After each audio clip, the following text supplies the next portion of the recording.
supposed to be the baby in that box. Okay.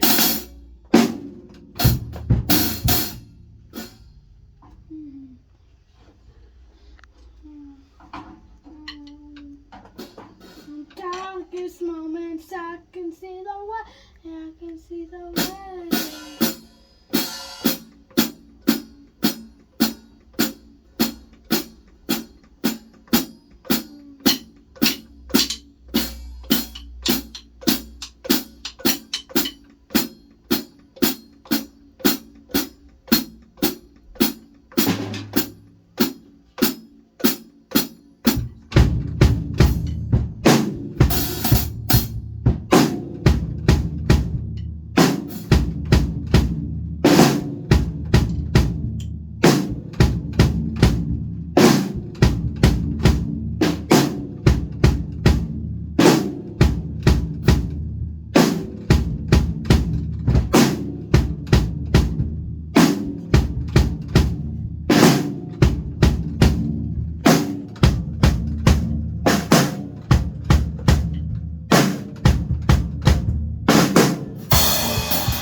I sort of want to nip this in the bud. I think we really need to spend some more time on our doubles before you start really bringing those things in, because I'm hearing.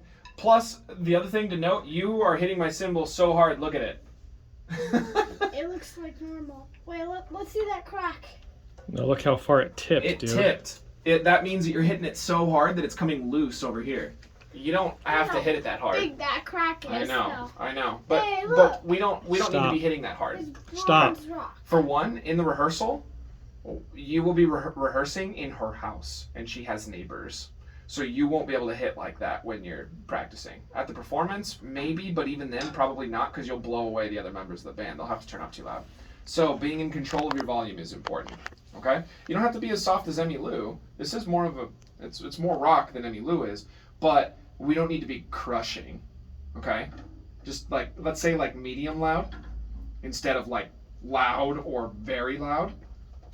So bring it down a click or two, okay? But the other thing is that you can still do cool stuff with your fills without having to rely on these like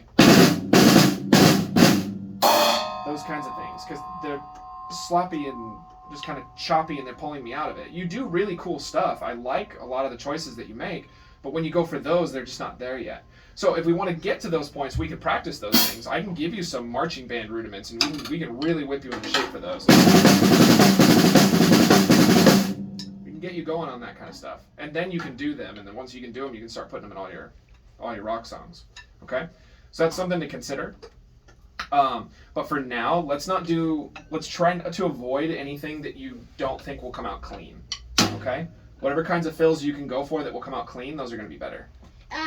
I'm trying to, like, if I don't know the fill, I kind of improv on the spot, so I don't have time to think up a good fill. I just come up with a fill and do it. That's why Sure. you do fills that you know really well. Mm-hmm. You That's why you've practiced all those fills with Mr. Tim for all that time. Yeah, even just simple things. Things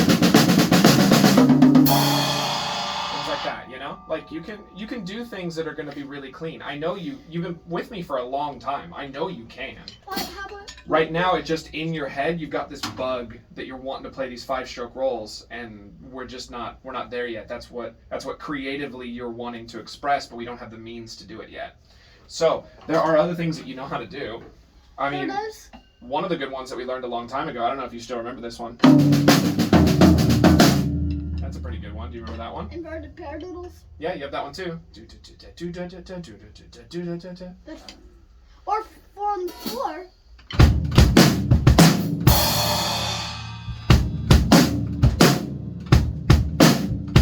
I wouldn't call that 4 on the floor. I mean something else. Yeah. Those are the kinds of things we're talking about. So instead of going, you could go, right? It's basically the same fill, it's just less notes. Da-da-da-da, or da-da-da. So it just doesn't have to be those big, doesn't have to be so ambitious, I guess. Okay?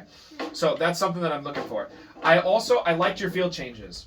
What I mean by that is there's a big difference in feel, even though there's almost, in your bass and your snare, there's almost no difference. You have.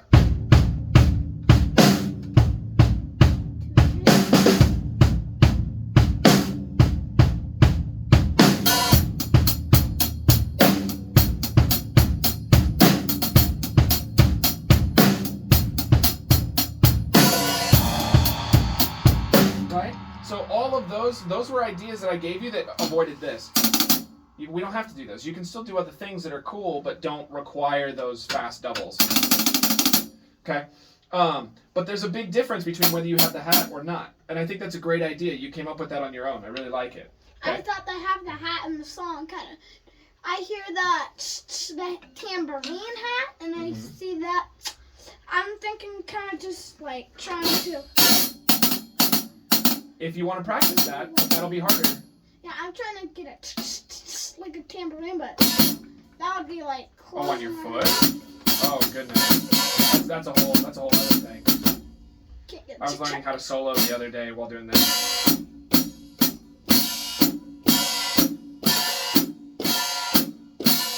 So doing that on my foot while doing a full solo.